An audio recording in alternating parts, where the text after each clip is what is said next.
Pemirsa, upaya pemerintah Indonesia untuk menarik lebih banyak investasi kembali mengundang kontroversi melalui terbitnya Perpu nomor 2 tahun 2022 tentang Cipta Kerja di akhir Desember 2022.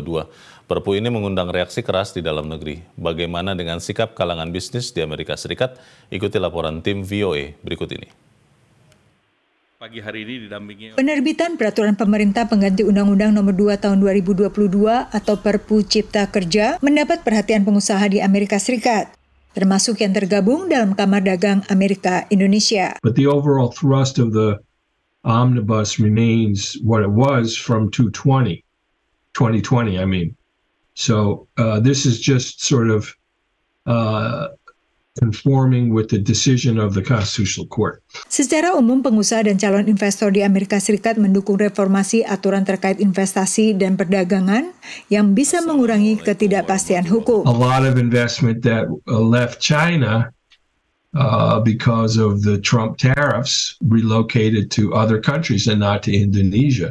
And from reading a lot of the analysis back 2-3 years ago, it was clear that the president of Indonesia, President Jokowi, was upset to learn. Mahkamah Konstitusi sebelumnya memutuskan Undang-Undang Cipta Kerja 2020 cacat formil dan harus diperbaiki dalam 2 tahun. Dari isi dan substance tidak ada perubahan sama sekali. Nah, itu harus dipahami dulu. Tetapi ini adalah fondasi dari Omnibus Law ini yang akan dilakukan pembaharuan dengan cepat oleh pemerintah, sehingga isi ataupun konten atau substance dari Omnibus Law itu semua diterima oleh Mahkamah.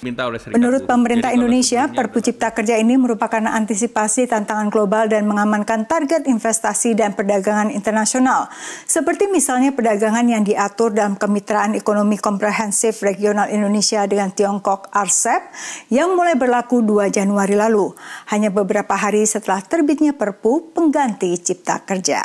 Tapi Yayasan Lembaga Bantuan Hukum Indonesia menilai bukannya menciptakan kepastian hukum. Perpu ini justru membuat investor ragu. Pertanyaan besarnya, bagi investor itu menimbulkan kepastian nggak? Percayaan investor nggak? Enggak. Sekarang buat undang-undang serampangan. Besok misalnya ganti presiden. Presiden yang baru lebih tertib misalnya secara hukum. Punya pendekatan berbeda, lebih tertib hukum. Bisa nggak mereview bacaan sekarang? Ya sangat bisa. Sangat bisa.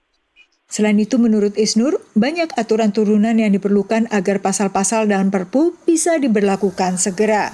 Dari Alexandria, Virginia, Yuni Salim, dan tim VOA.